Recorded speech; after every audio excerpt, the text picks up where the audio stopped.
इब्राहिम इंसानों का इमाम था, आदम ज़मीन का खलीफा है।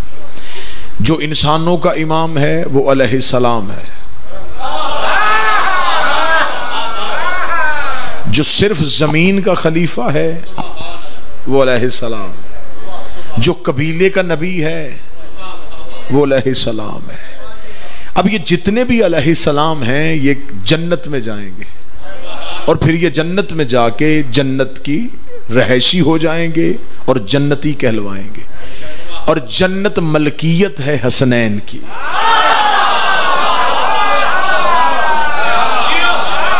तो अकल मानने के लिए तैयार नहीं है कि जो रैयत हो वो अलैहिस्सलाम हो और जो मालिक हो वो रज़ी अल्लाह हो।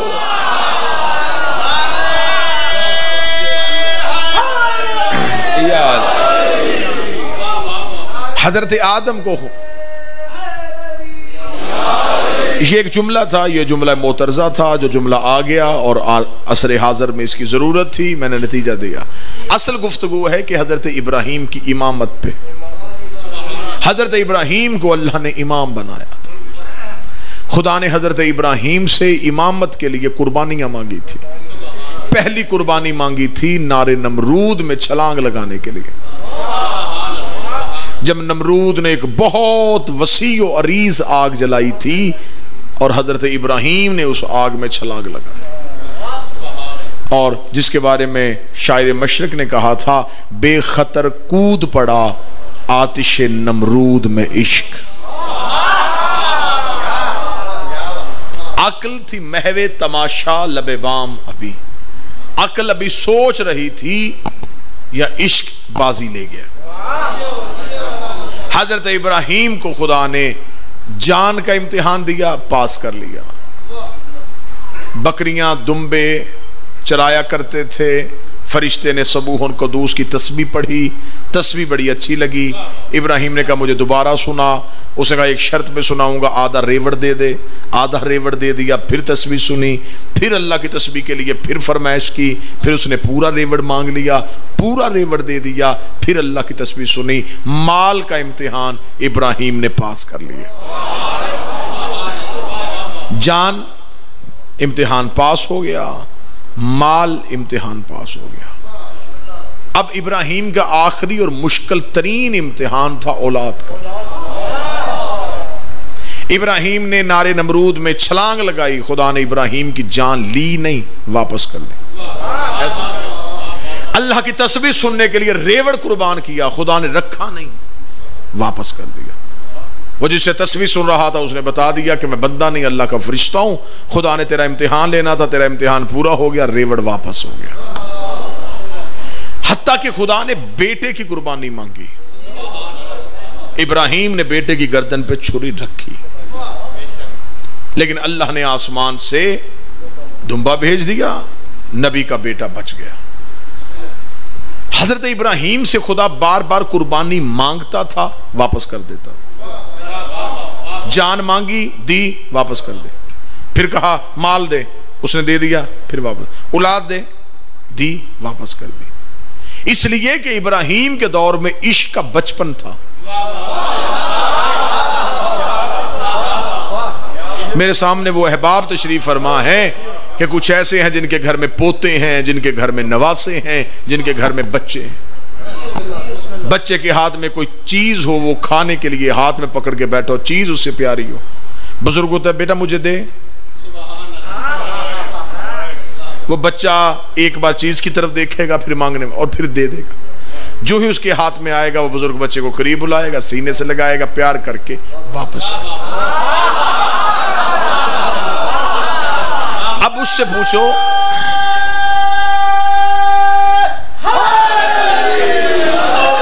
अब उससे पूछो जब तूने रखनी नहीं थी मांगी क्यों थी?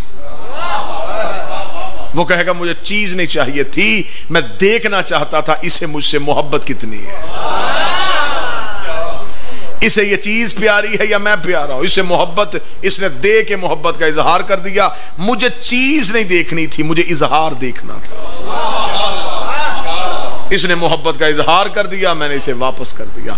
लेकिन वही बच्चा जब बड़ा होकर जवान हो जाता है तो वो बाप जिसने बचपन में चीज वापस की थी अब वही उससे मांग के कहता है मुझे सवारी चाहिए, मुझे हज के लिए जाना है, मुझे ज़ियारत करवाओ, मेरे लिए घर का बंदोबस्त करो। बचपन में जो वापस कर दिया देता था अब ले क्यों रहा है? वो कहता है इसलिए कि अब ये जवान हो गया है, अब इसका बनता है कि ये मेरे लिए कुछ करे। इब्राहिम के दौर में इश्क का बचपन था, खुदा मांगता रहा वापस करता रहा, मांगता रहा वापस करता रहा। हुसैन के दौर में इश्क जवान हो गया।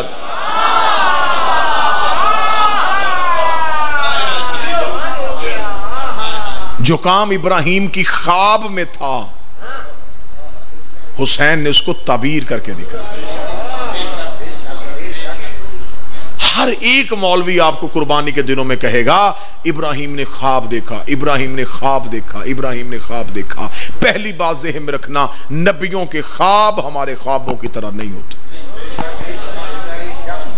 ऐसा ही नबियों के ख्वाब हमारे ख्वाबों की तरह नहीं होते।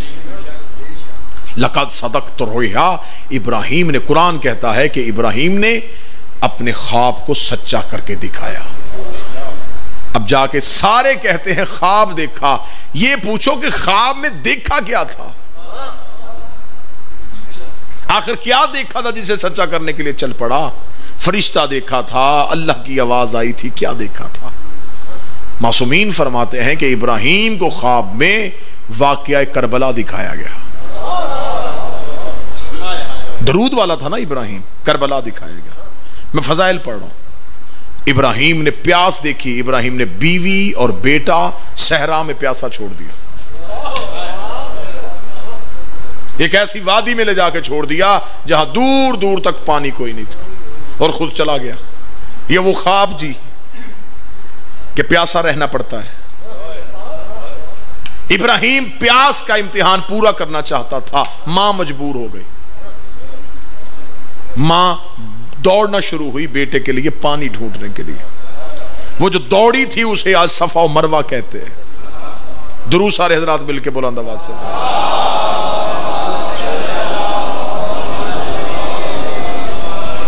फिर भी बुलंद आवाज से सलवात पढ़िएगा। अल्लाह सल्ले अला मोहम्मद। बिस्मिल्लाह बाजी, बिस्मिल्लाह सरकार। हजूर खैरियत मजाज बखैर माशाल्लाह। काबिल सद एहतराम वाजिबुल एहतराम जनाब सैयदजादा सैयद मुर्तज़ा आशिक साहब तशरीफ ले आए। बस मैं बड़ी जल्दी में बात को ख़त्म करने लगा। जनाब हाजरा दौड़ी बेटे की प्यास के लिए, जिन दो पहाड़ियों के दरमियान दौड़ी, खुदा ने उन पहाड़ियों को जिंदा रखा हुआ। जहां बेटे ने पांव रगड़े थे वहां से अल्लाह ने एक चश्मे को निकाल दिया, आबे जमजम जिसे कहते हैं। चश्मा आज भी मौजूद है। मेरे मालिक, ये आज जब हम तेरे घर की जियारत करने के लिए जाते हैं तो तू हमसे नमाजें नहीं पढ़वाता, तू हमें ये नहीं कहता कि ज्यादा देर मेरे घर में बैठे रहो। तू कहता है पहले सफा और मरवा के दरमियान दौड़ो, वहां अरफात में जाके एक रात रुको, वहां मुजदलफा में जाके क़याम करो, वहां जाके शैतानों को कंकरियां मार के आओ। मेरे मालिक, ये सब कुछ क्यों करवा रहा है? बेहतर नहीं है कि हम आ ही गए हैं तो हम ज्यादा देर तेरे घर में रहे? खुदा ने कहा बुलाया मैंने अपने नाम पे था, लेकिन यहां मैं उनकी सुन्नत जिंदा रखना चाहता हूं जिसने मेरा नाम जिंदा रखा हुआ था। अगर यहां 2-4 साल सफा मरवा पे कोई ना दौड़ा तो आने वाली नस्लों को पता ही नहीं चलेगा कि हुआ क्या था। यहां के जब दौड़ते हैं तो पूछते हैं बे दौड़ने का हुक्म क्यों है? वो कहते हैं कि नबी की मां दौड़ी थी, लिहाजा दौड़ना पड़ेगा, यहां से पानी पीना पड़ेगा। भाई पानी हर जगह से पी सकते, यहां से नहीं, ये इस्माइल के पांव से निकला था। यहां पे रुक के नमाज पढ़नी पड़ेगी, क्यों? यहां पे इब्राहिम रुके थे। यहां पे जाकर शैतान को कंकर मारने पड़ेंगे, यहां इसलिए कि यहां पे इब्राहिम ने शैतान को 3 जगहों पे रोका था। इसका मतलब है कि पूरा हज अल्लाह ने एक इश्क को जिंदा रखने के लिए किया हुआ है। आप पूरे हज की अरकान देख लें, हर हज का रुकन जो है उसमें हुसैन की अज़ादारी का जवाब है। अब बंदे चुप हो गए कि अज़ादारी हुसैन का जवाब हज में क्यों है? जितने एतराज मुहर्रम पे होते हैं अल्लाह मुहर्रम से पहले सारे हज पे जवाब दे देता है। बंदे यहां कहते हैं जी इमाम हुसैन को मातम करने से हुसैन को क्या मिलता है? बेहतर नहीं है कि बंदा कुरान पढ़ के हुसैन को बख्शे? पहली बात तो यह है कि कुरान उन्हें पढ़ के बख्शा जाता है जो मरने के बाद खुद ना पढ़ सके, और जो नेज़े की नोक पे कुरान पढ़ता हो वो तेरी तलावतों का मोहताज नहीं होता। अगर तुमने कुरान पढ़ने का शौक है, तुम्हें हुसैन को नमाजें पढ़ के बख्शने का शौक है, तो जब अल्लाह के घर में गए थे वहां भी बैतुल्लाह में बैठ के कह देते मेरे अल्लाह हमें दौड़ने से क्या मिलेगा, हमें चक्कर लगाने से क्या मिलेगा? बेहतर नहीं है कुरान पढ़ के हाजरा को बख्शे, नमाजें पढ़ के इब्राहिम को बख्शे, नफल पढ़ के इस्माइल को बख्शे? खुदा ने कहा अगर यहां इब्राहिम और इस्माइल और हाजरा की याद को ताजा ना किया तो मैं तुम्हारा हज कबूल नहीं करूंगा, इसलिए कि मैंने नस्लों को यह वाकया भूलने नहीं देना। अगर हर साल यकम मुहर्रम को हुसैन के मातमी या हुसैन कह के गलियों में ना आए, नस्लों को पता ही ना चले कि हुसैन कौन था, यजीद कौन। वहां भी अल्लाह वाक़े को छुपने, यहां भी अल्लाह वाक़े को नहीं छुपने देते। जितने एतराज यहां पे बंदे करते हैं सबके जवाब अल्लाह हज पे दे देते। बंदे यहां कहते हैं जी खुद ही जाकर चकवाल तलागंग से कपड़ा लेके आते हैं और फिर उसे छत पे लगा के चूमना शुरू कर देते हैं। ये शिया कपड़ा क्यों चूमते हैं? हम कपड़ा नहीं चूमते, हम निस्बत को हया करते हैं। अगर तुम्हें निस्बत का एहतराम समझ में नहीं आता तो जब तुम बैतुल्लाह में गए थे हजर अस्वद को चूम के क्यों आए हो? बाकी पत्थर नहीं चूमे, उसे चूमा, इसलिए कि उस पत्थर को निस्बत है। जिस पत्थर को निस्बत हो जाए वो पत्थर भी चूमा जाता है। कहते जी ये खुद ही लकड़ी का ताजिया बनाते हैं और खुद ही ताजिया बना के चूमना शुरू कर देते हैं। तवाफ़े काबा करते करते ना जी रश ज्यादा होता है। हबीब शाह जी हर बंदा हजर अस्वद का बोसा लेना बड़ा मुश्किल काम है, वहां हर बंदा जा नहीं सकता। तो जब तवाफ करते हुए जो लोग दूर होते हैं वो वहां जो मुअल्लिमीन खड़े होते हैं उनसे पूछते हैं कि हम हजर अस्वद को चूम तो सकते नहीं, तो अब हम क्या करें? वो कहते हैं कोई मसला नहीं, जब तुम तवाफ करते करते हजर अस्वद के बिल्कुल सामने से गुजरो तो अपने दाएं हाथ की हथेली को हजर अस्वद की तरफ करना, फिर अपनी हथेली को हजर अस्वद समझ के चूम लेना।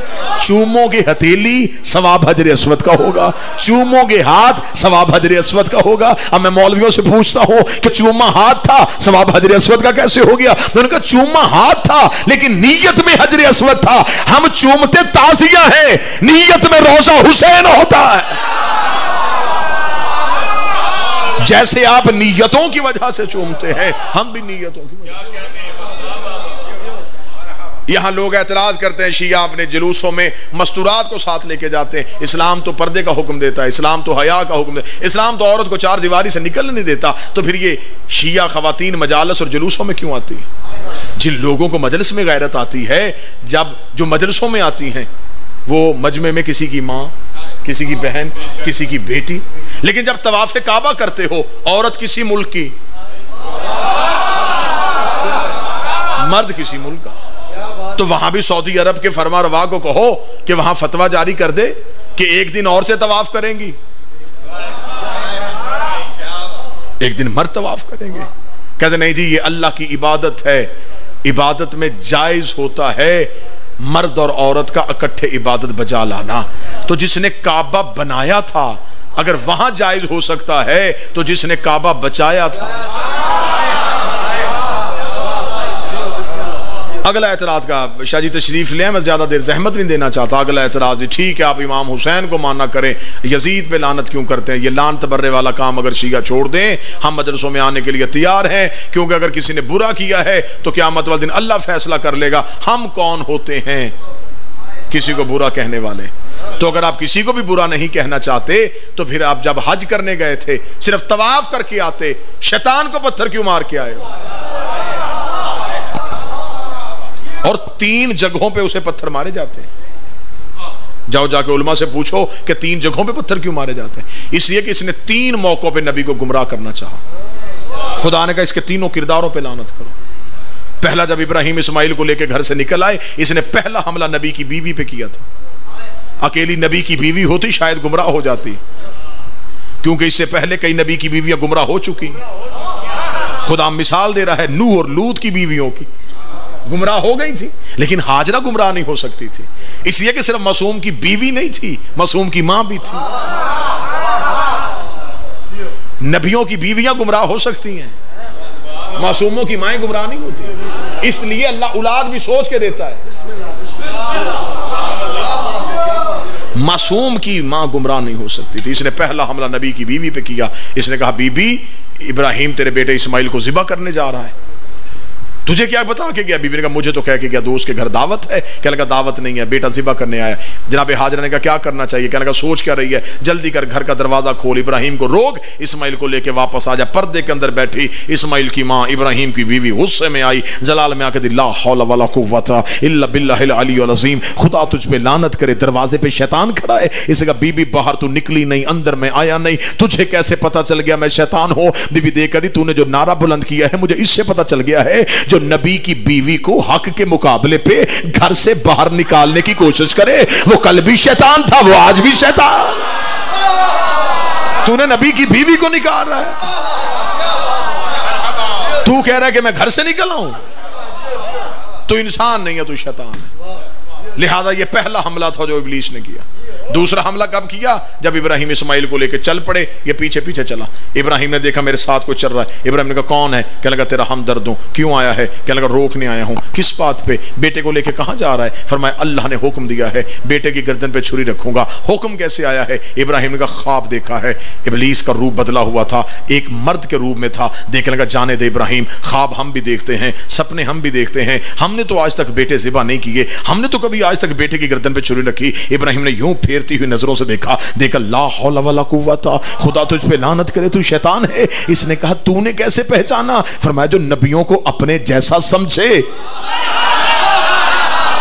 वो इंसान नहीं है, वो तो शैतान। तीसरा और आखिरी हमला किया इसने इस्माइल पे। जनाब इस्माइल के पास गया। इस्माइल बिल्कुल जनाब हज़रत इब्राहिम रुके हुए थे, इस्माइल लेट चुके थे। इस्माइल के करीब आके इसने कांधा हिला के कहा उठ, मां इंतजार कर रही है। जनाब इस्माइल ने कहा बाबा लेके आया। कहने लगा जाने दे, इब्राहिम बूढ़ा हो गया है, बुढ़ापे में हर फैसला ठीक नहीं होता। इतना कहना था, बचपन के नबी को जवानी वाला जलाल आया। इस्माइल ने पत्थर उठा के दौड़ते हुए शैतान को पीछे से मारा। इसने कहा इस्माइल तूने कैसे पहचाना? तेरी मां ने पहचाना चुप रहा, तेरे बाप ने पहचाना चुप रहा, तू तो बच्चा है। इस्माइल ने कहा तुझे नहीं पता कि नबी बचपन में नबी होता है? पहचाना कैसे है? फरमाया जो नबियों के दिमाग पे शक करे, कल भी शैतान था, आज भी शैतान। तूने हमला किया है नबी के दिमाग पे। जनाब इब्राहिम ने इस्माइल को लिटा दिया, इस्माइल की गर्दन पे छुरी रखी, अपनी आंखों में पट्टी, बेटे के पांव पे रस्सी बांधी। आखिरी बात कह के गुफ्तगू तमाम करने लगा हूं। मजमा बोल के बताए वो छुरी किसकी गर्दन पे चली थी? 10% मजमे ने जवाब दिया है दुम्बे की। ज़बीउल्लाह किसे कहा जाता है? जब इस्माइल ज़िबा हुए ही नहीं तो फिर ज़बीउल्लाह कैसे? ज़बीउल्लाह कहते हैं, इसका तर्जमा है अल्लाह की राह में ज़िबा हुआ। तो जब ज़िबा हुआ ही नहीं, ज़िबा तो हुआ था दुम्बा, ज़बीउल्लाह कहना चाहिए दुम्बे को।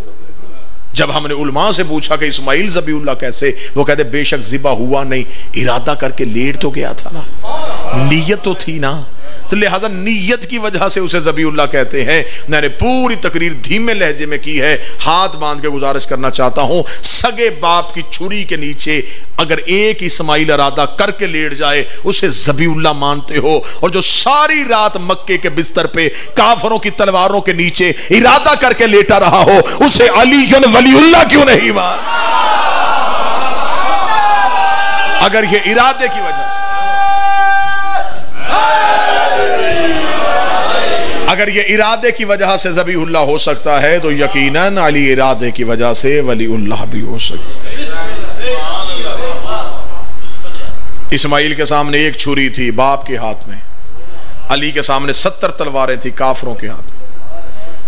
कुरान कहता है इब्राहिम ने छुरी पेरने से पहले पूछा इस्माइल से कि तेरा इरादा क्या है? इस्माइल ने कहा बाबा छुरी रख मेरी गर्दन पे, मुझे सब्र करने वालों में पाएगा। आयत है कुरान की। जनाब इस्माइल ने कहा मुझे सब्र करने वालों में पाएगा। रसूल ने हिजरत की रात कहा या अली मेरे बिस्तर पे मौत है, फरमाया चले जा, मुझे शुक्र करने वालों में पाएगा। जाओ जाके उलमा से पूछो सब्र किस पे होता है, शुक्र किस पे होता है? सब्र मुसीबत पे होता है, शुक्र नेमत पे होता है। इब्राहिम के बेटे में और अबू तालिब के बेटे में यह फर्क था। वो मौत को मुसीबत समझ रहा था, ये मौत को नेमत समझ रहा था। ज़िबा दुम्बा हो गया, इब्राहिम की आंखों के सामने इस्माइल बच गया। इस्माइल घर आया, माँ का सलाम किया, माँ की आवाज़ एक कहानी सुना। बाबे की आंखों में पट्टी थी, हाथ में तेज धार छुरी थी, बाप ने मुझे लिटा दिया था। अम्मा बाबे ने मेरी गर्दन पे छुरी रख दी थी, लेकिन अल्लाह ने मेरी जगह से आसमान से दुम्बा भेज दिया। हाजरा ने 7 बार तफसीर कहती हैं सवाल किया, मुझे बता छुरी रखी कहाँ थी।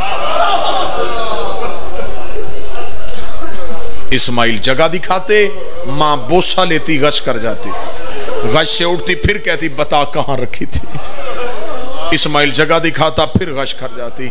7वीं बार इब्राहिम के सामने खड़ी होकर कहती, अल्लाह का नबी, अपने खुदा से सिर्फ इतना पूछ, अगर छुरी चल जाती। मां तो मर जाती। आवाज़ परवरदिगार आई, इब्राहिम हाजरा से कहे मैं तुझे एक मां दिखाऊंगा। मैंने तेरी कुर्बानी को ज़िब्ह अज़ीम में बदल दिया है, मैंने तुम्हारे इरादे को तुम्हारी नस्ल में महफूज कर लिया है। तेरी नस्ल से एक ऐसा बेटा भी होगा, कोई ऐसी माँ भी होगी जिसके सामने उसका बेटा ज़िबा हो जाएगा। हाजरा देख के कहती, इब्राहिम ऐसी भी माएँ होती हैं जो आंखों के सामने बेटे को मौत के मुंह में भेज देती हैं। 10 मुहर्रम था, असर का वक्त था, 1.25 लाख नबी करबला के टीले पे खड़े थे। जब इब्राहिम ने देखा कि शिमर हुसैन की गर्दन के ऊपर सवार हो चुका है, 70 कदम पे बहन देख रही थी, सामने 7 कदम पे मां देख रही थी। हाजरा देख कर चल इब्राहिम वापस चले, ये और है, हम और, ये और, हम और। कुर्बान करबला की माओं के हौसले, कुर्बान करबला की माओं के हौसले। हर मां कुर्बानी तैयार करती रही। जहां से मेरे भाई अली रजा ने छोड़ा, वहीं से एक सतर मुझे बात भी मुसाहिब की दुनिया का एक मुनफरद लहजा, एक बेहतरीन नाम, बेहतरीन अंदाज में मुसाहिब के कुरान से चंद आयतें तलावत करेंगे। पूरा काफिला तैयार हो गया, ऊंट सामान रखे गए। यकदम हुसैन की आवाज आई, अब्बास। हर कोई आ गया। अब्बास की आवाज आई, मौला। हर कोई नहीं आया। हुसैन की आवाज आई, कौन नहीं आया। अब्बास की आंखें तेज बादलों की तरह बरसी। अब्बास की आवाज आई, अली की बेटी आलिया नहीं आई। अभी मुहर्रम शुरू हो जाएगा। मुहर्रम, सफर, रबीउल अव्वल, पूरा साल अली की बेटी का उजड़ना सुनोगे। आज मुझसे अली की बेटी का आबाद वक्त सुनना। जब का हर कोई आ गया है, अली की बेटी नहीं आई। हुसैन ने काफिले को रोका। हुसैन मोहल्ला बनी हाशिम से गुजरते हुए माँ की हवेली में दाखिल हुए। आलिया के दरवाजे पे जाके, जैसे मदीने में मोहम्मद ज़हरा के दरवाजे पे सलाम करते थे, ऐसे ही आलिया के दरवाजे पे खड़े होके हुसैन की आवाज़ आई, अस्सलामु अलैका या अहले बैत नबुव्वा व मादिनुर रिसाला, ए ख़ानदान नबुव्वत तुझ पे मेरा सलाम। अंदर से बीबी की आवाज़ आई, अलैका सलाम या अखी, ए मेरा भाई तुझ पे मेरा सलाम। हुसैन की आवाज़ आई, ज़ैनब अगर तू कहे तो काफिला लेके चलें। अली की आवाज़ आई, अगर तू कहे तो मैं बाहर आऊँ। अली की बेटी का इतना जुमला कहना था। हुसैन रो के कहते, मर जाता, तुझे कभी ये हुक्म न देता, मजबूरी बन गई है, दीन आने का बचाना है। 1 मिनट के बाद मैं मिंबर छोड़ने लगा हूँ। अली की बेटी ने अपने घर का पर्दा उठाया। किताबें कहती है सर से लेके पाँव तक माँ की चादरें ततहीर में लिपटी हुई अली की बेटी का पहला कदम हुजरे से बाहर आया। अकबर ने दौड़ के अपना कांधा आगे किया। बीबी ने अकबर के कांधे पे हाथ रखा। अकबर ने सूरा मुजम्मल की तलावत शुरू की। बीबी ने अपना बायां हाथ बाहर निकाला। हसन का यतीम दौड़ के आया। बीबी ने कासम के बाजू पे हाथ रखा। कासम ने सूरह दहर की तलावत शुरू की। अली की बेटी का दूसरा कदम हुजरे से बाहर आया। और मोहम्मद ने अपने सरों से अमामे उतारे, मां के कदमों के निशान मिटाने शुरू किए। बीबी का पहला कदम सहन में आ रहा था, या अब्बास ने सर से अमामा उतारा। आसमान की तरफ, आल हिजाब, आल हिजाब, आल हिजाब, परवाज बंद करो। अली की बेटी घर से बाहर आ गई है। अभी ज़हरा का दरवाजा नहीं आया, या ज़ैनब रोती रोती जमीन पे बैठ गई। रो कहती, हुसैन कितना चलना है, मेरे पांव थक गए हैं। आवाज आई, तू अभी थक गई। 72 बाजार, 144 गलियां, 288 मोड़। अल्लाह अल्लाह।